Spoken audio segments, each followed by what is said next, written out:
ছেলেরাও মানে প্রয়োজনে ল্যাংটা হইলেও যদি ভাইরাল হওয়া যাইতো, নাউজুবিল্লাহ। এই দেখছেন, এই দেখেন, ওই দেখেন, এর থেকে বৈশা বাচ্চাটা, এই ছোট মানুষ, এর হাত থেকে লেজার লাইটটা সরান। ও তো বুঝে না, এই জানলার পাশে যারা আছেন, ওই ছেলেটাকে পড়ে যাবে, ও লেজার লাইট ধরে, আবার হলো ও তো পড়ে যাওয়ার রিক্স আছে, ওরে নিয়ে যান, সরাই নিয়ে যান আস্তে করে। কি সর্বনাশ! দোতলায় উইটা সে একটা লেজার লাইট কিনছে, হুজুরে ধরবে, এটা তার টার্গেট। এত ভাইরাল ভাইরাল করেন না ভাই, এইগুলোই তো সমস্যা।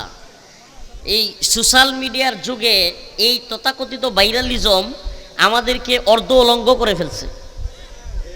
আমাদের মেয়েরা, আমাদের বোনেরা এখন আর পর্দায় থাকতে চায় না।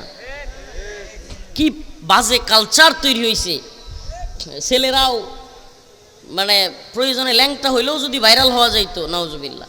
আল্লাহ তাআলা আমাদেরকে এই তথাকথিত ভাইরালিজম থেকে হেফাজত করুক, এই বেহায়াপনা অশ্লীলতা থেকে হেফাজত করুক।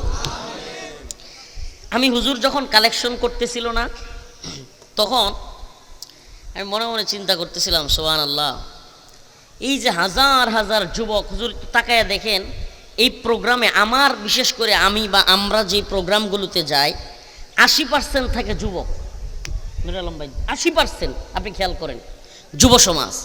আমি খেয়াল করতে মনে মনে, আল্লাহ, এই যুব সমাজ, এদেরকে আসলে আমরা কি মেসেজ দিব? এরা যে আশা করে আসে আমাদের কথা শুনতে, এদের প্রতি আমাদের দায়িত্বটা বা এদের প্রতি আমাদের দায়বদ্ধতাটা কি মেসেজটা ওদেরকে দেওয়া যায়, যেটা করলে ইসলামের জন্য, তার নিজের জন্য, দেশের জন্য, মানবতার জন্য, কল্যাণের জন্য কাজ হবে।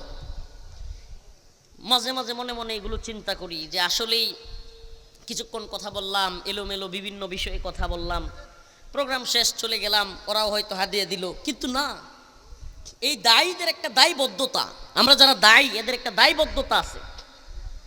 এই প্রজন্ম যেন নাস্তিকের প্রজন্ম না হয়, এই প্রজন্ম যেন আলেম বিদ্বেষী প্রজন্ম না হয়, এই প্রজন্ম যেন হজ বিদ্বেষী কোনো কুলাঙ্গার না হয়ে যায়। এটা আমাদেরকে ভাবতে হয়। এই সমাজের মধ্যে এই মেসেজটা দিতে হয় যে ভাই, প্রিয় যুব সমাজ, দিন শেষে তুমি যুবক থাকবে না, তুমিও মুরব্বী হয়ে যাবে, কিংবা যুবক অবস্থায় তুমিও মৃত্যুবরণ করবে। আল্লাহর সামনে তোমাকে দাঁড়াইতে হবে, ওই রবের সামনে তোমাকে দাঁড়াইতে হবে। ওয়াকুল্লুহুম আতিহি ইয়াউমাল কিয়ামাতি ফারদা, এক এক করে সবাইকে আল্লাহ পাক ডাকবেন, হে অমুকের শাহাবুদ্দিনের ছেলে রফিকুল ইসলাম, হে অমুকের ছেলে তমুক, সবাইকে আল্লাহর সামনে দাঁড়াইতে হবে।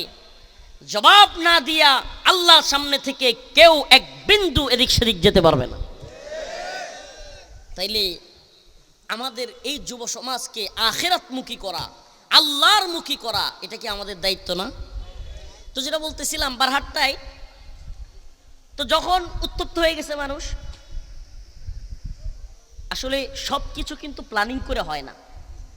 অনেক কিছু আছে, আমি এটা বলছি প্রশাসনকে, যে তারা দেখলাম ঘরবাড়ি কেন ভাঙছে এই জন্য বেশি ক্ষুব্ধ, মানে কোরআন কেন অপমানিত হয়েছে এটার চাইতেও তারা ঘরবাড়ি কেন ভাঙলো, মব কি বলে, মব, নতুন এক শব্দ আবিষ্কার হয়েছে বাংলাদেশে। আগে শুনছেন? 5ই আগস্টের আগে শুনছেন? এই মব শব্দটা কেন